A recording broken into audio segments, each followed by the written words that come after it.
now on News Channel 6 and 7, a credit card conundrum in the Augusta mayor's office, how some city leaders want to solve it. Plus, college football back this weekend, how you can support your team and save lives. Plus, a new scam warning from the GBI, how to protect your wallet. And your News at 7 starts now. Live from Television Park, this is WJBF News Channel 6 at 7. Good evening, everyone. You're watching News Channel 6 and 7. I'm Dee Griffin. Thanks so much for joining us. Coverage you can count on begins with Augusta running behind some other Georgia cities when it comes to spending on a city credit card. A commission committee will look at our weather, and chief meteorologist Jenna Pertracci joins us now. Not Jay, but Jenna Pertracci joins us right now with a look at what we have coming in this evening. Yeah, well, it's going to stay dry for sure, hot and humid as well, at least until the sun sets. But even after that, it will be a warm and muggy night for us. High pressure overhead. It's a heat dome all across this portion of the country. A lot of moisture down in the Gulf Coast region. Notice scattered showers and storms from the Florida Peninsula over towards Texas. For us, though, definitely no rain, just these fair weather cumulus clouds passing by. Right now, temperatures are in the low to mid 90s. 90 in Augusta, 91 in Barnwell, McCormick at 93, 92 in Sylvania and Swainsboro. Wrightsville, you're at 94, 96 in Sandersville, and 97 degrees currently in Crawfordville and Sparta. Relative humidity has climbed, at least for some of our southern counties, 59% in Allendale. Lower humidity of just 39%, though, in Lincolnton. So that's where there's some drier air that's moved in with that high pressure. But as you saw on the satellite radar, there's a lot more moisture down towards the south. So the heat index did make it to that triple-digit mark in some places today, up to around 102 at the highest. Winds are coming in from the southeast around 5 to 7 miles per hour. Here's a look at our Terry Lambert Hyundai Skyview cam. Exciting view here as the Green Jackets game is kicking off. First pitch at 7:05. We're taking on the Columbia Fireflies today. 92 still at 7 o'clock as we go through time. Temperatures going down into the upper 80s. Mostly clear skies tonight with that south wind. Now coming up, I'll have a look at the forecast for the rest of the week and a look at that cool down coming our way next week. Stay with us, but back to you, Dee. All right, thanks so much. We'll see you then. The Georgia Bulldogs may be facing. Well, the South Carolina Department of Public Health says at least 2 deaths in the Low Country may be tied to the national listeria outbreak. CDC data shows that some deli meats, including Boar's Head brand liverwurst, are contaminated with listeria. Now, 71 products under the Boar's Head and Old Country brand names have been recalled. Doctors say if you have recently eaten those products, you should watch for any gastro or flu-like symptoms and call your doctor if you notice any issues. For the most part, those of us that are otherwise healthy, it cures itself. It's generally a self-limiting disease. But for those of us who are not well, elderly, pregnant, otherwise immunocompromised, then you need to see your primary care provider, and they'll generally prescribe you some medicine that will address the issue. And the key is to get there early. Schmidt also recommends checking your refrigerator and tossing out or returning recalled meats to the store, and be sure to clean any surfaces those meats have touched. A class project on the campus of AU raised some eyebrows this afternoon. Sociology students drew chalk body outlines on sidewalks outside of Algood Hall, representing the number of murder victims in the United States. Many students took part in the project on the school's Somerville campus. But if we tick out the number and we can look at it on the ground and say each one of these ticks represents a person, it means something in a way that 21,156 as a number doesn't mean something. So it really shows visually what it means. I would want to see the city help people not have this happen to them, and if it does happen to them, I want their family to get closure, and I would like the people to serve for the time of what they've done. And their professor says this project helps students think about each murder instead of just the number. Well, coming up, new details on the fight against breast cancer, why more screenings could save up to 10% more lives. Next. Happy Hump Day, Georgia. The Journal of American Medical Association is finding that more breast cancer screenings could benefit women with dense breasts. Zoreen Shaw has more. It's new cancer research that could be life-saving. The Journal of American Medical Association has released findings of a study that found that targeting MRIs to women with unevenly or extremely dense breast tissue, about half the population, may save up to 10% more women's lives. Dense breast means that you have more what's called fibroglandular tissue as related to fatty tissue. And on a mammogram, the fibroglandular tissue looks white, fatty tissue looks black. So if your breasts are more dense, it's harder to see a cancer because a cancer can look white.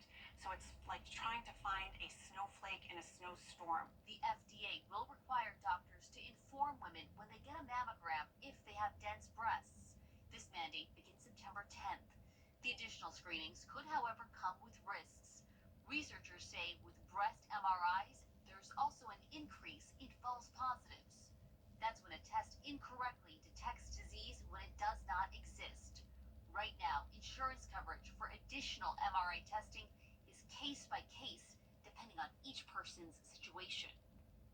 Researchers say widespread MRIs could yield up to 80% more false positive, resulting in stress, lost time, and expensive testing, which is why the study encourages further testing specifically for women with dense breasts.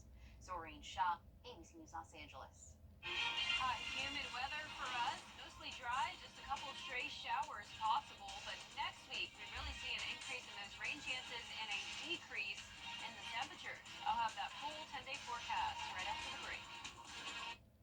KCS Furniture. Now, your most accurate forecast with WJBF Live 5 for 6. Welcome back. Here's another look over at SRP Park. Great night for some baseball. It is hot though. Hopefully everyone is staying hydrated out there. And tomorrow, if you are out and about, remember to drink plenty of fluids, wear that lightweight, light-colored clothing. The heat and humidity is definitely on as we wrap up the month of August. We're sitting at 90 degrees, feeling like 97. Southeast wind coming in at 6 miles per hour. Dew points in the low 70s.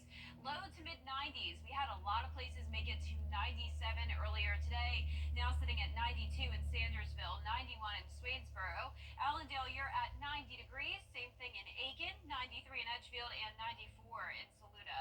Heat dome all across this portion of the country extends really even out towards the west. 92 in Denver. It's the Pacific Northwest that is enjoying the cooler temperatures. 69 in Seattle. Hard to picture that down here in the southeast. 96 in Dallas, 97 in Nashville, 96 even up in Washington, D.C. So a lot of us are dealing with above average temperatures this month. High pressure in effect with a front to the north of us impacting parts of the Midwest. A lot of moisture down in the Gulf of Mexico. So some of this moisture will start to move further towards the north. It's possible that we could have a stray shower or two Thursday, Friday, really even into Labor Day weekend. But the main story is definitely the heat. Overall, a mostly sunny and dry day for us again tomorrow. Patchy fog possible in the morning, starting out at around 71 degrees, climbing to 95 in the afternoon. Heat index up to 104 Thursday, then going down just a tad Friday and Saturday. Nonetheless, though, staying hot all the way through your weekend. Here's a look at our futurecast tomorrow at noon. Mix of sun and clouds once again throughout the day. There's some of that shower activity I was talking about. Definitely not a washout by any means. These are really just some sprinkles possible for Thursday and Friday. It's all due to this increased moisture or southerly flow ahead of this cold front. As the cold front gets closer to us Sunday night into Monday is when we'll see a higher rain chance, up to 30% on Monday. A few storms possible, going down to 92 degrees. Next week, September 3rd through the 7th, is when we could finally see above average chances of rainfall across the southeast. So as of now, just a 10% chance of rain, up to 40% though Tuesday and Wednesday, and even into Thursday could be a bit rainy. The temperatures are also on a roller coaster ride, going from the mid 90s all the way down to 85 next Tuesday, 83 next Wednesday. So just like last week, we're getting another false fall. The difference is that these temperatures will come with the cloud cover and the rain, unlike last week when we were nice and sunny. It's even possible that we could see some highs only in the mid to upper 70s next Thursday, September 5th. So of course this is a changing forecast. You can see those values just changed there. We'll keep you updated on that as we go throughout time here. Lows tonight will be in the low 70s. Highs tomorrow will be in the mid 90s. And your 10-day forecast showing those temperatures going down starting next Tuesday. Clouds and rain taking over, scattered showers, not expecting really any thunderstorms with these cooler temperatures. It does look like we'll dry out though next Friday, and once we dry out, the temperatures will still stay on the cooler side, so that's good news. Not seeing any upper 90s by late next week. Oh, right, something to look forward to. Thanks a lot. Well, still ahead, a hidden treasure in Missouri, how a project became a money-making venture. Next. This is Greg Hodges from Stokes. Local Living, Saturday mornings at 9:30 on News Channel 6. Weather headlines on News Channel 6, brought to you by Hickson Roofing. The live 5 for 6 mobile app. Download it today. A Missouri man brought a project home hoping to move in, but a big discovery delayed plans. Tony Wynn has the story. It really is like very trendy. Yeah. You're not kidding. On East Sunshine, realtor and homeowner Clayton Carson purchased a home hoping to live in eventually. But after a surprising discovery, he's reconsidered the move-in date. I was like, I have no idea what that could be. Carson asked his friend Brandon York of Cornerstone Flooring to help him with the renovations. And for me, doing professional flooring, I always like to take everything back to the original subfloor, so that way I can warranty everything from the subfloor up. So I was like, hey, this is very easy to pull up. So let's just, I've got an hour. When York began pulling the flooring to the subfloor, he discovered brightly colored wood. We started pulling the black tar paper up, and then we started seeing all of the signs, and we're like, this is something to behold. So to Carson and York's surprise, the entire floor of the room was made up of multiple business signs. The signs consisted of advertisements for Ford, Brooks Potato Chips, Hoover's, Murray and Kent's Insurers, and more. We went from working pretty quick to vigorously trying to clear it out of the way so we could actually see what all was underneath it, because it was very, very literally uncovering treasure, for sure. Yeah. After taking a few photos of their find and posting them online, several members of the community chimed in on the comment section of Facebook to share their knowledge of the businesses. With how much outreach there was after posting it for less than a day, you can just tell that it resonates with a lot of people. I mean, there was a guy on there, and I couldn't tell you his name now, but he thinks his grandpa was the person who painted these signs. They believe the signs are actually seat backs to old benches at bus stops. Carson says he does intend on making the home an Airbnb eventually. However, the amount of time and money it would take to epoxy the floor is not something he wants to tackle. Instead, he intends to give York one sign, keep a few for himself, and give the rest to local historical groups so that everyone can see his buried treasure. It'd be cool to be able to put them up somewhere so people can actually enjoy them. It's been really neat to see that take a life of its own too, and people reminiscing and knowing exactly what they are and being a part of some of these businesses back in the day. It's really neat.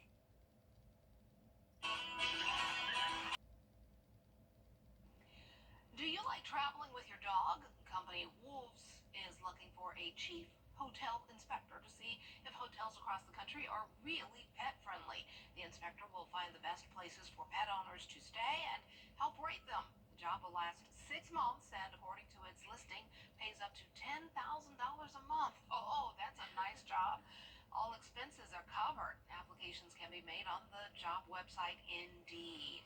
Wow. That's a cool job. Sign me up. Yeah, that would be great. Yeah, I guess it wouldn't work for me since I'm a mom, but Yeah. being away so long, just going hotel to hotel, but Right. That's a cool job. Yeah, really cool opportunity for some people. Well, our 10-day forecast showing partly cloudy and mostly dry conditions now throughout the weekend. Only a 10% chance of rain. Staying hot and humid. 96 tomorrow, down to 94 Labor Day weekend, and 92 on Labor Day with a 30% chance of rain. Cloudy and cooler next week. All right, that's our time for now. Thanks so much for joining us. We're always with you at WJBF.com. Entertainment Tonight is next.